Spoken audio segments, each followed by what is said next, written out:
고린도전서 10장 11절에서 13절 말씀입니다. 같이 읽겠습니다. 그들에게 일어난 이런 일은 본보기가 되고 또한 말세를 만난 우리를 깨우치기 위하여 기록되었느니라. 그런즉 선줄로 생각하는 자는 넘어질까 조심하라. 사람이 감당할 시험 밖에는 너희가 당한 것이 없나니 오직 하나님은 미쁘사 너희가 감당하지 못할 시험 당함을 허락하지 아니하시고 시험 당할 즈음에 또한 피할 길을 내사 너희로 능히 감당하게 하시느니라. 아멘. 고린도전서 62번째 시간입니다. 아직 살 길은 있다입니다. 우리가 지난 시간까지 우상숭배의 여러 형태에 대해서 살펴봤습니다.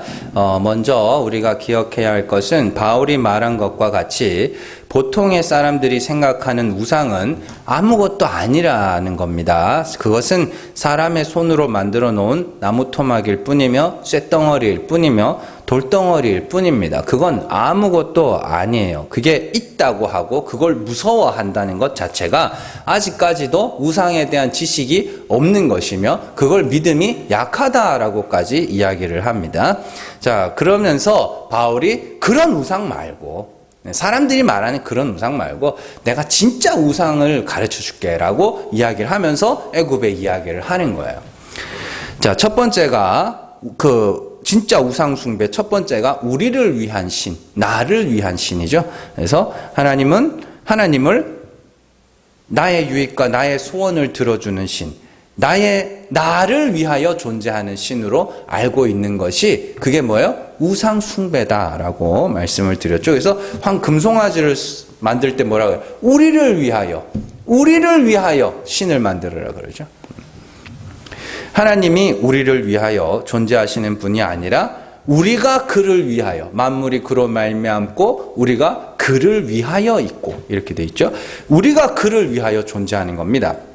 하나님이 우리를 죽여서 살려내시는 이유는 그렇게 죽은 자 가운데서 살아난 자들이 그 죽을 것을 살리신 하나님의 은혜를 찬송하도록 하기 위해서, 그래서 우리를 그렇게 건져내셨단 말이에요. 그래서 성경이 우리를 너희가 하나님을 위하여 있다.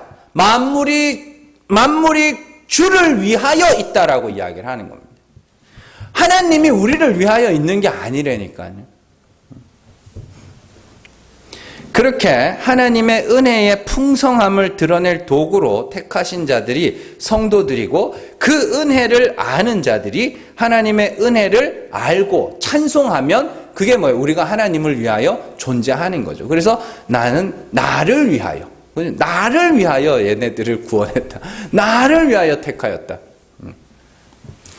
근데 우리는 자꾸 하나님이 나를 위하여 존재하는 것처럼 그렇게 생각을 하죠.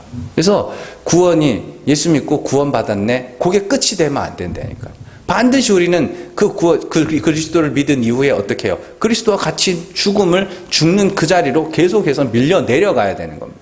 예수를 믿고 죄사함 받았으니까 이제는 우리가 하나님 앞에서 내가 더 의로워야지. 이건 아닙니다, 여러분들. 그렇게 못되게 살아라는 이야기가 절대 아니라고 그랬죠. 그리스도를 믿고 난 다음에는 어떻게 해요? 은혜의 자리로 밀려 내려가야 되는 겁니다. 그래서 성령이 우리를 어떻게 해요? 낮추어 가시며 우리의 믿음과 소망이 하나님께로만 향하도록 그렇게 만들어 가시는 거 아닙니까? 그래야 내가 하나님을 위하여 존재하는 것 된다. 하나님이 나를 위하여 존재하면 그냥 내 구원을 위하여 존재하는 그런 신에 불과한 것이 되는 것이죠. 자, 두 번째는 보이지 않는 하나님이 아니라 보이는 사람을 따르는 것이 우상숭배라고 이야기를 했습니다. 이스라엘 백성들이 모세가 사라졌을 때 하나님이 사라졌다고 하고 우리를 인도한 금송아지를 내놔라. 아론이 만들어 놓고 그랬죠. 이게 너희를 인도한 금송아지. 근데 이스라엘 백성들은 자기를 인도한 자 누구예요? 모세라고 생각하고 있죠. 그게 우상숭배라고요. 정말 조심해야 하는 것은 보이는 사람이 우리를 구원한다라는 그 생각입니다. 저 사람이 날 구원했어. 저 사람이 날 믿게 했어. 아닙니다. 절대로 아닙니다. 하나님이 믿게 하신 겁니다. 제가 진리를 말한다고 해도 그걸 알아듣게 하신 분은 하나님이고 제가 진리를 말한다고 해도 그걸 막으시는 분은 하나님이십니다. 그러니까 정말 조심해야 하는 것은 사람이 나를 구원한다. 또 반대로 저 사람이 나를 지옥 보낸다. 그것도 아닙니다. 그래서 바울이 사람을 자랑하지 말라고 함과 동시에 씨를 뿌리는 자와 물을 주는 자는 아무것도 아니거니와 믿게 하시는 이는 하나님이다 라고 이야기하는 거죠. 사람은 하나님이 아닙니다. 사람은 하나님이 아니고 사람은 그냥 사람일 뿐입니다. 그러니까 사람을 하나님처럼 생각하지 마시라고요. 여러분들이 교회를 주변에서 교회를 다니시는 분들을 보시고 한번 잘 생각해 보세요. 저 사람이 지금 사람을 따르는 건지 아니면 하나님을 따르고 있는 건지 아니면 저 사람을 하나님처럼 생각하고 있는 것은 아닌지 잘 생각을 해보시라고. 그냥 뭐 쉽잖아요. 순종하면 30배, 60배, 100배 결실을 맺는다 그러고 이거 해라 저거 해라 이렇게 가르치잖아요. 그 누구 따르는 거예요, 그러면? 그 사람 따르는 거예요. 그래 놓고 그냥 자기는 하나님 따르는 거라고 스스로 이제 속이는 거죠. 자, 네 번째는요. 세 번째죠. 세 번째는 음행이 곧 우상이라 그랬습니다. 음행이라는 것은 마땅히 사랑해야 할 대상을 사랑하지 않고 사랑하지 말아야 할 대상을 사랑하는 것이 음행이라 그랬습니다. 그래서 우리는 그리스도를 통하여 나타내신 하나님의 사랑을 잘 받으면 우리가 하나님을 사랑하는 거라 그랬죠. 그게 하나님을 사랑하는 자가 돼야 되는데 자꾸만 어떻게 해요? 내가 나를 사랑하는 겁니다. 이렇게 예를 들면은 이렇게 돌탑을 쌓는 사람들이 있다고 치자고요. 제가 어디지? 괴산일 겁니다. 괴산 어디에 갔을 때 충청북도 괴산 거기에 되게 높은 돌탑을 몇 개를 세워놓은 걸 봤어요. 한 사람이 세운 거라 그러더라고요. 그래서 되게 높아요. 진짜 높아요. 되게. 그래서 그런 사람들이 그걸 세워놓고 어떻게 하겠어요? 그걸 세운 자기를 굉장히 기특해하게 생각하겠죠. 그게 자기를 사랑하는 거라니까요. 그러니까 신앙생활을 그런 식으로 하는 거예요. 막 40일 금식 기도를 해놓고 어떻게 해요? 너무 기특해 나 자신이. 너무 기특해요. 그게 우상숭배라고요. 그게 음행이며 우상숭배라고요. 자기를 사랑하는 거. 기도를 하지 말고 금식 기도를 하지 말라는 게 아닙니다. 그 금식기도 한 자기를 왜 사랑하냐고요. 왜 금식기도 왜 한 거예요? 뭔가 간절한 게 있어서 한 거 아닙니까? 그래서 하나님 앞에 간절하게 부르짖었으면 됐지. 그걸 한 자기 자신을 그렇게 사랑하냐고요. 그런 금식은 안 하니니 못한 겁니다. 다른 것도 다 마찬가지예요.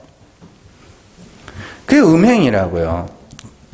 그게 발람의 교훈을 따르는 음행 아닙니까? 그죠? 계시록에서 발람의 교훈을 따라서 음행하는 것이 곧 우상숭배라고 하고 그걸 어떻게 해요? 바벨론이라고 이야기를 이어가잖아요. 그렇게.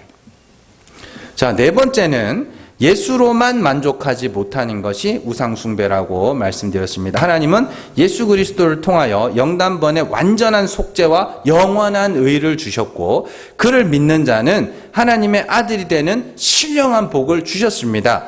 그럼에도 불구하고 인간들이 그리스도의 십자가의 완전함과 영원함을 믿지 못하여 어떻게 해요? 자기가 그래도 내가 하나님께 뭔가를 해야지. 그래도 내가 어떤 사람이 되어야지 하는 그 마음이 뭐예요? 우상숭배입니다. 그리스도로 만족하는 거예요. 그러니까 주님 한 분만으로 나는 만족해. 그게 뭔 말일 것 같으세요?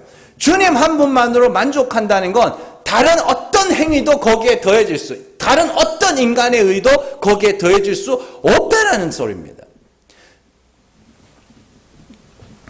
그걸 주님 한 분만으로 만족한다고 합니다. 그러니까 아니 배고프면 밥 먹어야 될 거 아닙니까? 일 열심히 일해서 돈도 벌어야 돼요. 있어야 할 만큼은 있어야 된다니까요. 그러니까 주님 한 분만으로 나는 만족하니까 돈은 필요 없어. 그런 류의 이야기가 아니에요. 돈 필요하다니까요. 있어야 할 만큼 있어야 되는 거고 주님 한 분만으로 나는 만족한다는 건 그리스도로 말미암아 주어진 하나님의 의 외에 그 어떤 의도 여기에 더해질 수가 없다라는 그 사실이 주님 한 분만으로 만족한다는 이야기입니다. 예수 믿다가 굶어 죽은 사람 많아요.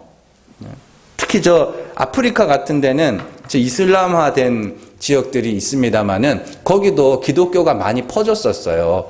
기독교가 많이 퍼졌었는데 거기에 기근 오고 해가지고 굶어 죽은 사람들 많아요. 예수 믿는다고 다 안 굶어 죽는 거 아닙니다. 열심히 일하셔야 돼요. 자, 그러니까 하나님의 의, 그것으로 만족하는 상태. 자, 그래서 이스라엘 백성들이 어떻게 해요? 에돔길로 이렇게 돌아가니까 길로 말미암아 마음이 상했는데 어떻게 해요? 만나를, 이 박한 음식을 우리가 싫어한다라고 이야기를 하죠. 그게 뭐예요? 그게 불만족인 상태입니다. 다섯 번째는 구원의 조건을 사람의 힘과 능력과 행위에 두는 것이 우상숭배라 그랬습니다. 네 번째, 다섯 번째 얼추 비슷한데요. 가나안은 하나님의 약속에 의해서 은혜로 주어지는 땅입니다. 그래서 이스라엘 백성들이 강하건 약하건 아무 상관이 없는 것이죠. 그건 그냥 하나님이 준다고 그랬으니까 반드시 주어지는 것이며 그냥 하나님의 약속을 믿고 그냥 걸어가면 되는 거거든요. 그냥 거저 얻는 땅이거든요. 근데 자기들이 얻으려고 그러는 거예요. 자기들이 힘과 능력으로 가나안을 얻으려고 하는 거죠. 그러니까 어떻게 해요? 그들과 나를 비교하고 있죠. 그래서 제가 지난주에도 말씀드렸지만 하나님을 보지 못하게 하는 건 가나안이 아니라 그랬습니다. 하나님을 보지 못하는 건 가나안이 아니라 나예요, 나. 내가 하려고 하는 그 마음이, 내가 얻어야 되고, 내가 저 땅에서 전쟁은 내가 해야 되고, 승리도 내가 얻어야 된다는 그 마음이 우리를 하나님을 보지 못하게 만든다고 이야기를 했습니다. 구원의 원인을 하나님의 은혜가 아닌 자기의 행위와 능력에서 찾는 것이 곧 우상숭배입니다. 그게. 이상의 내용들을 종합해 보면 결국 우상숭배라는 것은 내 밖에 있는 어떤 형상이나 모양이 아니라 내 안에 있는, 사람 안에 있는 선악과 따먹은 아담의 본성, 곧 육체의 소욕, 육체의 욕심, 탐심이 진짜 우상숭배라는 겁니다. 그거 다 같은 단어, 에피두미아라는 단어입니다. 인간의 정욕, 육체의 정욕, 그게 진짜 우상숭배라는 거예요. 그럼 진짜 우상은 누구예요? 나예요, 나. 어렵게 생각할 것이 없이 마귀가 내 밖에 있으면 어떻게 할 것 같으세요? 저는 진짜로 믿음이 대단한 사람이라서 그런 말을 하는 게 아니라 정말 마귀가 시커먼 게 막 창 들고 꼬리 달린 마귀가 이렇게 내 앞에서 이렇게 서 있잖아요. 그러면 정말로 죽을 각오를 한번 덤벼볼 것 같아요. 정말로. 물론 처음에야 무서워서 도망가기도 하겠지만 정말로 한번 싸워볼 것 같아. 마귀가 그렇게 다가오면. 근데 마귀는 그렇게 안 다가와요. 네? 마귀는 여러분들 안에 있어요. 예수님이 뭐라 그래요? 예수님이 바알세불, 예수님이 귀신 쫓아내니까 바리새인과 서기관들이 예수님 보고 바알세불이라 막 이러고 귀신을 힘입어 귀신을 쫓아낸다. 바알세불을 힘입어 귀신을 쫓아낸다 그러죠. 그때 예수님이 뭐라 그래요? 너희 마귀의 세간이라 그래요. 마귀의 세간. 네? 너희 마귀의 소유라는 소리입니다. 그럼 마귀는 누가? 우리 안에 있어요. 우리가 그리스도 밖에 있는 자들이 다 마귀에게 장악되어 있는 상태인데 마귀를 어디서 찾아요? 마귀가 내 밖에 있는 실물이 아니라 내 안에 있는 스스로 하나님처럼 되고자 하는 바로 나 자신이라면 이야기가 달라지는 거예요. 사실 이 땅에 있는 모든 사람들은 마귀의 지배를 받고 있습니다. 에베소서 2장 2절에서 3절 한번 가보세요. 같이 읽습니다. 그때에 너희는 그 가운데서 행하여 이 세상 풍조를 따르고 공중의 권세 잡은 자를 따랐으니 곧 지금 불순종의 아들들 가운데서 역사하는 영이라. 전에는 우리도 다 그 가운데서 우리 육체의 욕심을 따라 지내며 육체와 마음에 원하는 것을 하여 다른 이들과 같이 본질상 진노의 자녀이었더니. 아멘. 자, 사도 바울이 3절에서 전에는 우리도 이렇게 했죠. 그러면 자기도 포함되어 있었다는 소리 아닙니까? 근데 육체의 욕심을 따라 지내면 육체와 마음에 원하는 것을 하여 본질상 진노의 자녀였다 그래요? 그러면 이거를요, 제가 아는 한도 내에서, 제가 책을 그렇게 많이 읽진 않았지만, 제가 아는 한도 내에서 모든 목회자들이 이거를 못되게 사는 거라고 생각을 해요. 바울이 그렇게 살았어요? 바울이 어떻게 살았는데요? 율법으로는 흠이 없는 자라고 자기 자부하면서 살았다니까. 그게 뭐예요? 그게 육체와 마음에 원하는 것을 하여 본질상 진노의 자녀로 사는 겁니다.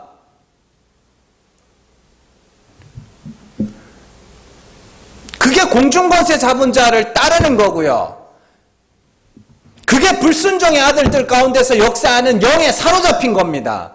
하나님을 모르는 거예요. 알지를 못하는 거예요. 그러니까 아담의 본성을 따라 어떻게 해요? 내가 영생에 이르러야지.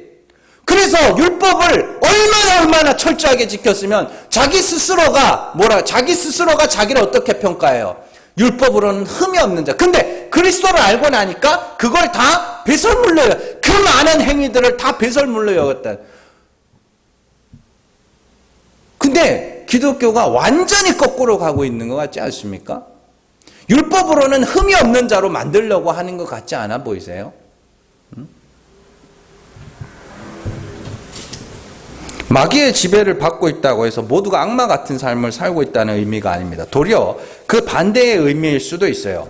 바울은 2절에서 공중권세 잡은 자를 따랐다. 너희는 그때에. 그죠? 근데 3절에서는 그 전에는 우리도라고 이야기를 합니다. 자기 자신도 포함되어 있어요. 1인칭 복수예요. 나도 포함되어 있다는 소리입니다. 그리고 공중권세 잡은 자를 불순종의 아들들 가운데서 역사하는 영이에요. 그게 공중권세 잡은 자입니다. 그리고 그것을 육체의 욕심을 따라 지내는 것이라고 이야기를 하며 육체와 마음에 원하는 것을 하는 것이라고 이야기합니다. 그렇다면 공중권세 잡은 자라는 것이 불순종의 아들들 가운데 역사하는 영이라는 뜻이고 그 영에 의하여 어떻게 육체의 욕심을 따라 살아가는 것이 하나님의 진노를 받게 만든다는 소리입니다. 그러면 도대체 불순종의 아들들 가운데 역사하는 영의 실체가 뭐냐? 제가 개척하고는 거의 매번 내가 영생에 이르러야지. 선악과 따먹은 그 아담의 본성 있잖아요. 생명나무 열매를 자기 손을 들어 생명나무 열매를 따먹고 영생에 이르려. 그거요. 그게 육체와 마음에 원하는 겁니다. 그러니까 그런 거예요. 술 먹고 담배 피고 노름하는 사람들이 술 먹고 다 하루 아침에 술 엄청 먹고는 아침에 다 일어나서 제일 먼저 하는 말이 뭐예요? 머리야 하면서 뭐라 그래요? 이제 안 마셔야지. 그런데도 못 끊고 중독돼서 먹는 거 아닙니까? 그러면 그거 좋아서 먹는 거예요? 먹기 싫은데 먹는 거예요? 안 먹어야 되는데 하면서도 먹는 거 아닙니까?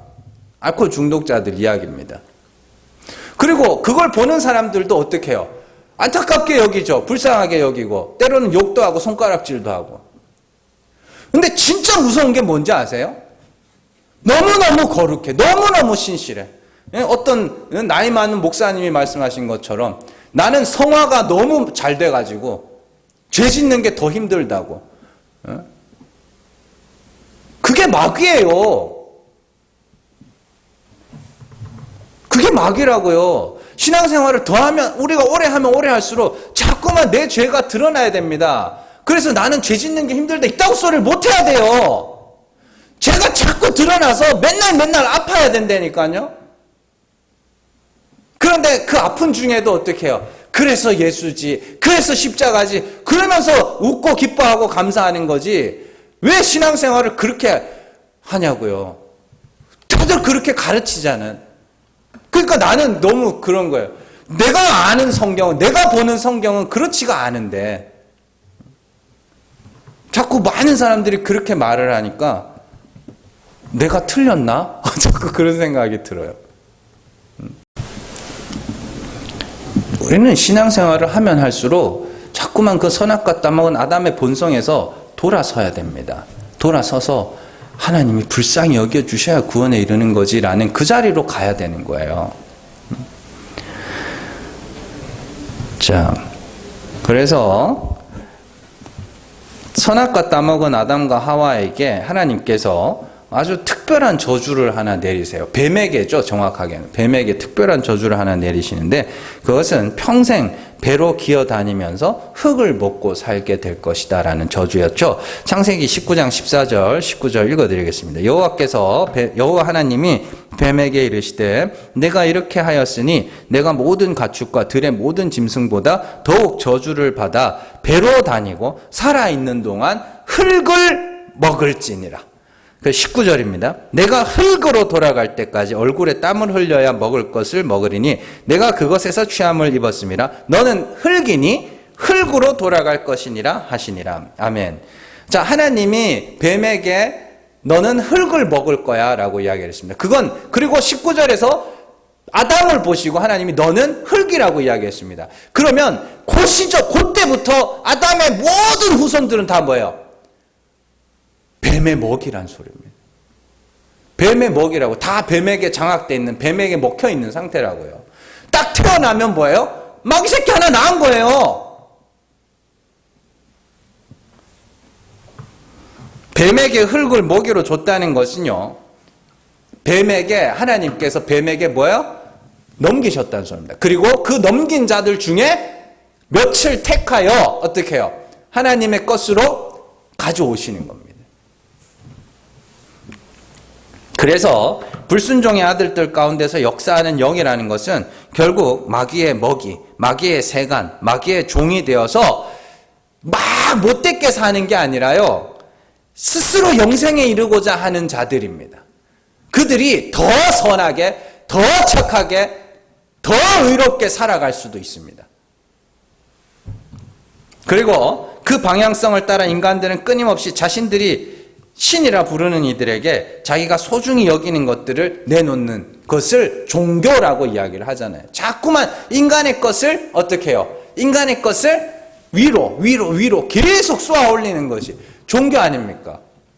그러니까 바리새인들과 서기관들은 1회에 2번씩 금식해가면서 소득의 11조 내가면서 토색과 불의와 간음을 행하지 않은 자기 자신을 너무 기특하게 너무 자랑하는 거예요. 그들을 보고 예수님이 뭐라 그래요? 그들을 보고 독사의 자식이라 그래요. 그 독사가 누군데요? 옛뱀, 마귀입니다.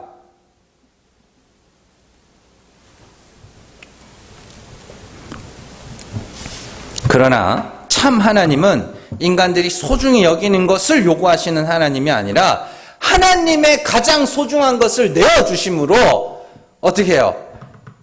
그 사랑과 은혜를 알고 그것에 대한 감사와 찬송, 그걸 원하시는 분이라니까요.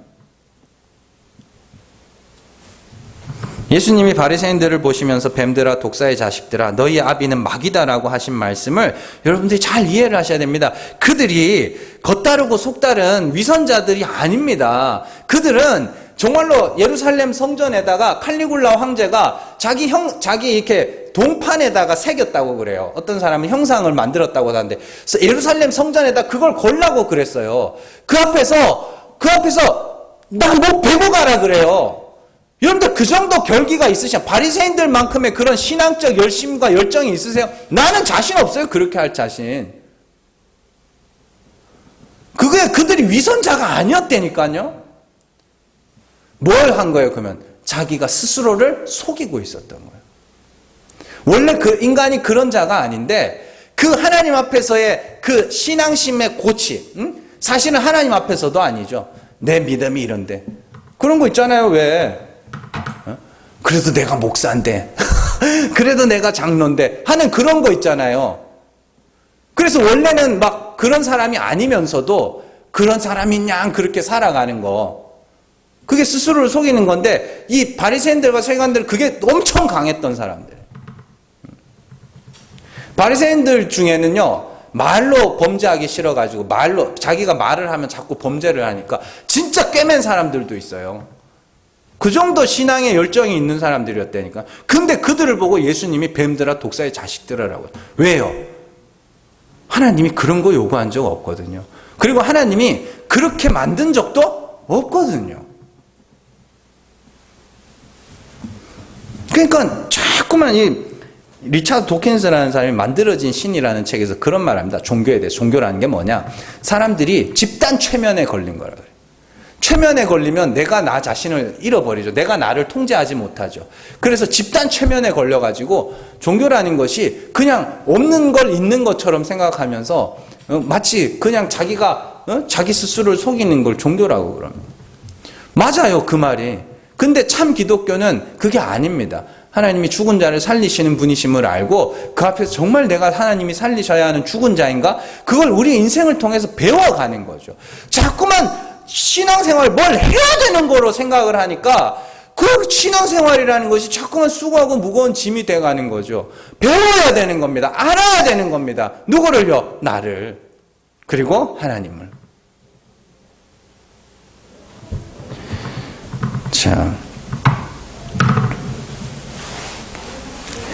우상은 내 밖에 어떤 형상이 아니라 공중권세 잡은 자, 마귀의 역사를 따라 육체의 욕심대로 행하는 바로 나 자신이라는 사실을 늘 기억해야 합니다. 이처럼 육체의 욕심을 따라 스스로 영생에 이르고자 하는 상태를 옛사람이라고 하고요. 하나님의 다시 살리심만을 소망하는 죽은 자들을 새사람이라고 이야기합니다. 골로새서 3장 1절에서 6절입니다. 같이 읽습니다. 그러므로 너희가 그리스도와 함께 다시 살리심을 받았으면 위의 것을 찾으라. 거기는 그리스도께서 하나님 우편에 앉아 계시느니라. 위의 것을 생각하고 땅의 것을 생각하지 말라. 이는 너희가 죽었고 너희 생명이 그리스도와 함께 하나님 안에서 감추어졌습니다. 우리 생명이신 그리스도께서 나타나실 그때에 너희도 그와 함께 영광 중에 나타나리라. 그러므로 땅에 있는 지체를 죽이라. 곧 음란과 부정과 사욕과 악한 정욕과 탐심이니 탐심은 우상숭배니라. 이것들로 말미암아 하나님의 진노가 임하느니라. 아멘. 9절에서 10절 같이 읽습니다. 너희가 서로 거짓말을 하지 말라. 옛사람과 그 행위를 벗어버리고 새 사람을 입었으니 이는 자기를 창조하신 이의 형상을 따라 지식에까지 새롭게 하심을 입은 자니라. 아멘. 자, 이 말씀이 오늘 말씀이 다 들은 아까 에베소서의 말씀이랑 똑같은 겁니다. 맞죠? 에베소서 2장에서 읽었던 말씀과 똑같은 말씀이에요. 그냥 표현이 다를 뿐이지. 자, 1절에서 바울은 위의 것을 찾으라고 이야기하면서 그 위의 것이 뭐라 그래요? 그리스도께서 하나님 보좌 우편에 앉아 계신 것이라고 이야기합니다. 위의 것을 찾으니까 단순히 영원한 하나님 나라, 천국 단순히 그 이야기 아닙니다. 그리스도께서 거기에 어떻게 올라가셨는지를 너희가 알아라는 뜻입니다. 그리스도께서 어떻게 하나님 보좌 우편에 올라가셨어요? 죽어서 하나님이 죽은 자 가운데서 그리스도를 살리셔서 보좌 우편에 앉히신 거 아닙니까? 그거를 찾으라는 거예요. 그러니까 그걸 찾으면 어떻게 해야 돼요? 내가 하나님이 살리실 죽은 자로 내려가야 되는 거죠. 그래서 3절에서 너희가 죽었고, 지금입니다. 지금 죽었고 너희 생명이 지금 그리스도와 함께 하나님 안에 감추어졌다. 이렇게 이야기합니다. 이 말씀이 조금 어려운 말씀이에요. 자, 너희가 죽었다는 것은 우리가 하나님의 긍휼하심이 아니면 구원에 이르지 못할 자임을 고백했다는 거죠. 그 상태는 뭐예요? 내 생명을 누구 손에 맡긴 거예요? 하나님 손에 맡긴 거죠. 그죠? 그 상태예요. 그걸 이야기를 하는 겁니다. 그래서 이제 구원은 우리를 죽은 자 가운데서 살리실 하나님께만 달려있는 상태입니다. 그렇게 이 땅에서 죽고 하나님의 다시 살리심을 소망하는 상태를 우리의 생명이 하나님 안에 감춰졌다라고 이야기를 하는 거예요. 이렇게 생각하시면 됩니다. 드라마나 영화를 보면 이 큰 병에 걸려가지고 이 수술을 앞둔 환자가 의사한테 매달리죠. 의사한테서 의사 선생님, 우리 아들 목숨은 이제 의사 선생님한테 달렸습니다. 그 상태예요. 그 상태. 그건 진짜 의사 손에만 달린 거 아닙니까? 누가 할 수 있어요? 없어요. 아무것도 할 수 없어요. 의사 손에만 달렸죠. 그 상태입니다. 우리가 죽었다. 하나님의 긍휼만을 바란다는 것은 우리의 생명이 하나님의 손에 맡겨져 있는 상태. 그래서 너희의 생명이 하나님 안에서 감춰져 있다고 이야기를 하는 겁니다. 그렇게 새 사람을 입는다는 것은 내 스스로는 절대 구원에 이를 수 없는 자임을, 완전한 불가능한 자임을 고백하면서 하나님이 불쌍히 여겨서 구원해 주셔야만 구원에 얻을 수 있다는 그 하나님에게 전적인 매달림의 상태, 그걸 새 사람이라고 이야기를 합니다. 그에 반대되는 옛사람은 어떤 사람이에요? 옛사람. 음란, 부정, 사욕, 악한 정욕, 탐심, 이게 다 뭐예요? 우상숭배라 그러죠. 그게 뭔데요? 공중권세 잡은 자, 그걸 따라서 우리의 육체에 원하는 대로 하는 거. 아담의 본성을 따라서 내가 영생에 이르러야지. 그게 우상숭배. 그게 하나님의 진노를 사는 것이라고 이야기를 하는 겁니다. 그러니까 이런 것들을요, 단순히 다른 이성과 음란한 짓을 하고 이 세상의 물질을 더 갖기 위해서 욕심을 부리는 그런 이야기로 읽어서는 안 됩니다. 우리의 옛사람이라는 것은 그리스도를 믿지 못하여 그와 함께 죽지도 못하고 도리어 내 손을 들어 생명나무 열매를 따먹고 스스로 영생에 이르겠다고 하는 율법적 사고를 말하는 것이고, 또 우리가 하늘에 올라 우리 이름을 내자고 하는 바벨론적 사고를 이야기하는 겁니다. 율법적 사고의 옛사람은 어떻게 해요? 반드시 죽어야 돼요. 반드시 죽어야 됩니다. 그렇게 죽은 자들이 온전히 하나님의 다시 살리심의 모든 것을 맡긴 상태, 그걸 새 사람을 입었다라고 이야기를 하는 거예요. 그걸 다른 데서는 그리스도로 옷 입었다. 그리스도로 옷 입는 게 뭔데요? 그리스도께서 걸어가신 그 길을 나도 걸어가는 겁니다. 그걸.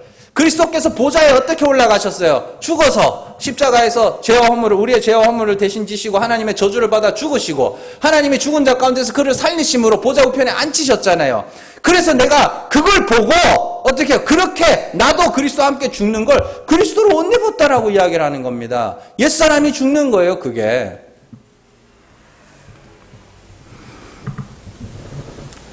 이스라엘 광야 40년이 그 옛사람이 죽는 세월이었거든요. 이스라엘 백성들을 출애굽시키신 후에 광야 40년을 거치면서 하나님이 행하신 일이 뭐냐면 애굽의 수치를 벗기는 일이었습니다. 그래서 가나안에 합당한 자로 만드는 일이었죠. 우리가 자주 읽어본 말씀인데 한 번 더 볼게요. 여호수아 5장 6절에서 9절 말씀입니다. 같이 읽습니다. 이스라엘 자손들이 여호와의 음성을 청종하지 아니하므로 여호와께서 그들에게 대하여 맹세하사 그들의 조상들에게 맹세하여 우리에게 주리라고 하신 땅 곧 젖과 꿀이 흐르는 땅을 그들이 보지 못하게 하리라 하심에 애굽에서 나온 족속 곧 군사들이 다 멸절하기까지 40년 동안을 광야에서 헤매었더니 그들의 대를 잇게 하신 이 자손에게 여호수아가 할례를 행하였으니 길에서는 그들에게 할례를 행하지 못하였으므로 할례 없는 자가 되었음이니라. 또 그 모든 백성에게 할례 행하기를 마침에 백성이 진중 각 처소에 머물며 낫기를 기다릴 때에 여호와께서 여호수아에게 이르시되 내가 오늘 애굽의 수치를 너희에게서 떠나가게 하였다 하셨으므로 그곳 이름을 오늘까지 길갈이라 하느니라. 아멘. 광야 40년 동안 하나님께서 하신 일이 첫 번째가 애굽에서 나온 족속 곧 군사들이 멸절한 시간들입니다. 그 군사들을 어떤 군사들이랄까요? 그 가데스바 하나님께 순종하지 않아서 거기 가지 않은 가나안 땅에 들어가면 2년 만에 들어갈 수 있는데 안 들어가요. 왜요? 내가 못하니까 안 들어가려고 했던 그 자들을 그 군사를 죽인 거예요. 그 군사는 누구 군사인데? 애굽의 군사예요. 애굽적 군사. 애굽의 군사는 뭐예요? 내가 전쟁해야 되는 거니까. 내가 그 땅을 얻어야 되니까. 그게 죽어야 할 옛사람이라고요. 두 번째가 뭐예요? 애굽의 수치를 떠나가게 하였다. 애굽의 수치가 뭔데요? 애굽에서 이스라엘 백성들 어떻게 살았어요? 늘 말하죠. 거기서는 내가 일하면 먹고 살 수 있는 데였는데, 내가 일해서 내가 먹고 살 수 있는 데였는데, 그게 애굽의 수치예요. 가나안 땅은요, 하늘에서 비가 이른 비와 드는 비가 내리고 하나님이 손으로 짓지 아니한 집과 손으로 짓지 아니한 성과 손으로 짓지 아니한 포도원을 주셔서 거저 먹고 거저 사는데, 그러니까 하나님 입장에서는 애굽의 삶이 뭐예요? 부끄러운 삶이라고. 인간의 입장에서는 그게 뭐예요? 당연해 보이죠.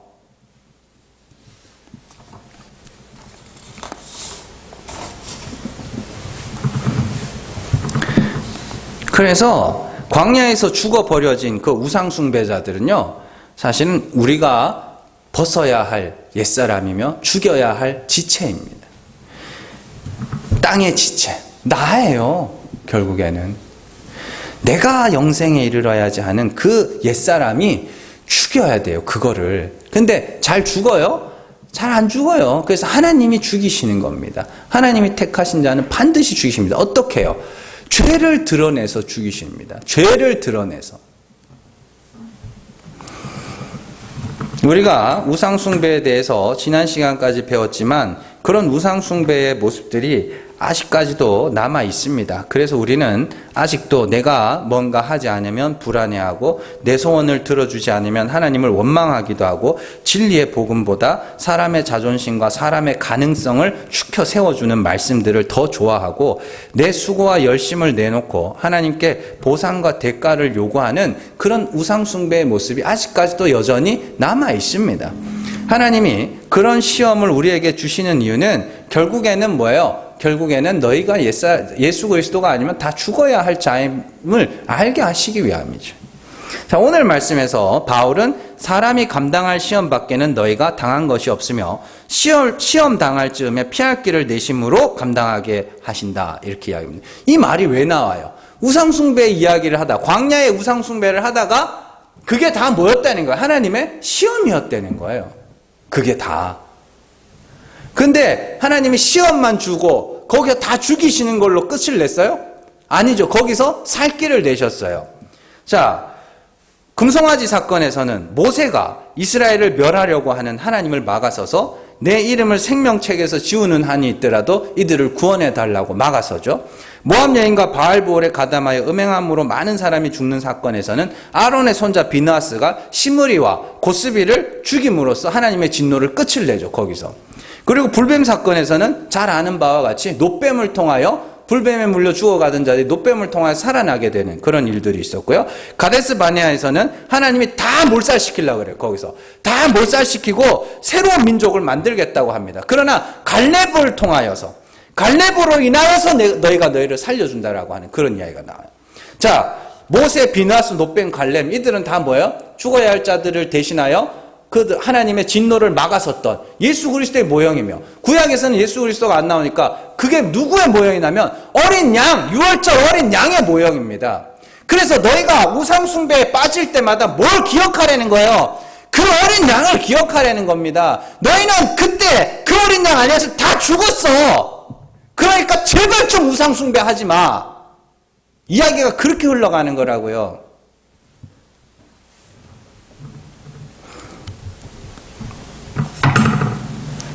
우리의 신앙생활은요, 애굽의 삶의 방식을 벗어가는 것이며 우리의 옛사람과 땅의 지체를 죽여가는 겁니다. 옛사람을 벗고 새사람을 입는 것이며 땅의 지체를 죽여가는 것이며 우리의 육체에 원하는 것을 어떻게 해요? 안 하는 거예요.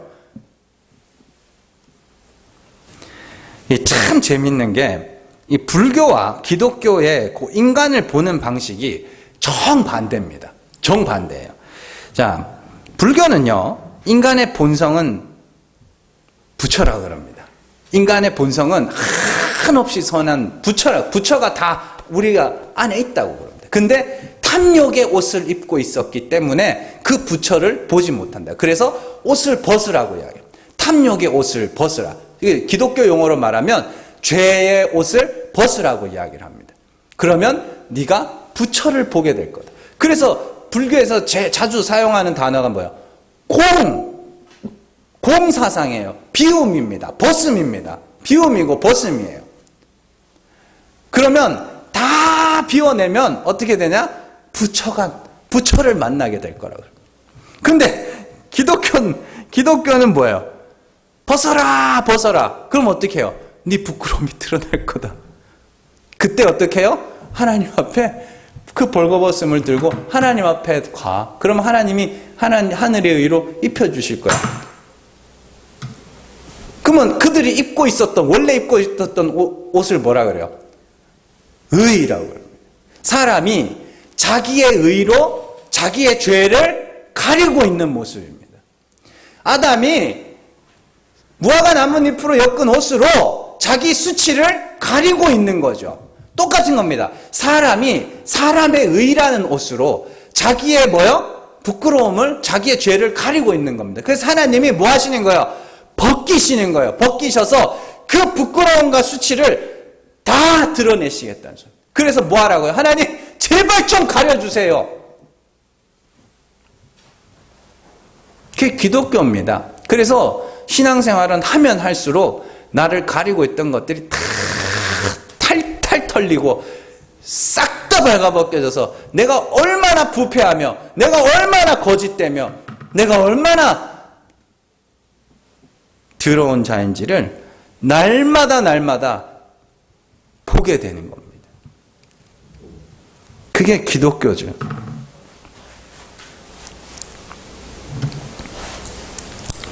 그래서 신앙생활은 산에서 하는 게 아니라고 그러는 겁니다. 여러분들이 어디서 벌거벗겨져요? 제일 여러분들의 본성이 제일 잘 튀어나오는 데가 어디예요? 집이죠? 그죠? 여러분들의 욕심이 어디서 제일 튀어나와요? 직장 같은 데서 딱 튀어나오죠. 욕심이. 그죠? 밟고 올라서야 되는데 누구보다는 더 잘해야 되는데 이런 것들요. 막 미워하기도 하고. 그러니까 우리가 일상에서 뭐 하는 게 우리의 옛 옷을 벗어가는 겁니다. 거기서. 벗겨져 가면서 하나님, 진짜 하나님 불쌍히 여겨주셔야 됩니다. 그걸 배워가는 거라니까.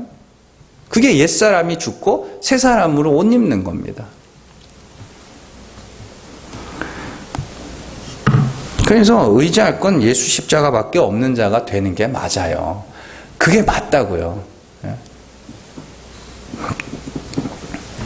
우리의 옛사람을 따라 육체의 본성대로 행하면서 내가 영생에 이르겠다고 하는 우상숭배로부터 여러분들이 이제는 피하셔야 됩니다. 벌거벗겨져 가면서 너무나도 부패하고 너무도 초라하고 너무 더럽고 너무 추악하고 정말로 뭐 이런 인간이 있나 싶은 그 정도까지 낮아지셔야 돼요. 거기서 하나님이 덧입혀 주시기를 간절히 사모하고 예수 그리스도의 십자가로 죄 씻음을 받기를 간절히 사모하고 하나님과 같이 정말로 하나님의 은혜만을 부르짖고 하나님의 긍휼만을 의지하는, 그래서 우리의 생명을 하나님 손에 맡겨버리는, 그게 새 사람입니다. 새 사람이라 그러니까 알코올 중독에 빠졌던 사람들이 그냥 술 끊는 걸 새 사람이라 그러지 않고요.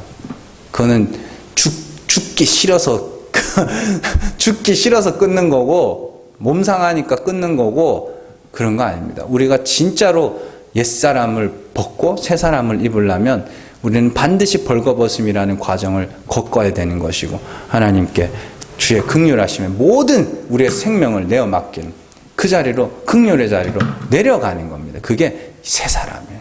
잘 기억하시고 정말로 그 하나님의 은혜가 날로 풍성하여져서 정말 우리가 정말 그 아브라함처럼 믿음이 강했다 그러죠. 99세 때 믿음이 강했다 그러죠. 왜 믿음이 강했다 그러는지 아시죠? 하나님이 하셔야만 아들을 낳을 수 있는 그 상태, 그 상태를 믿음이 강하다고 이야기해요. 완전히 인간의 불가능함이 드러났어요.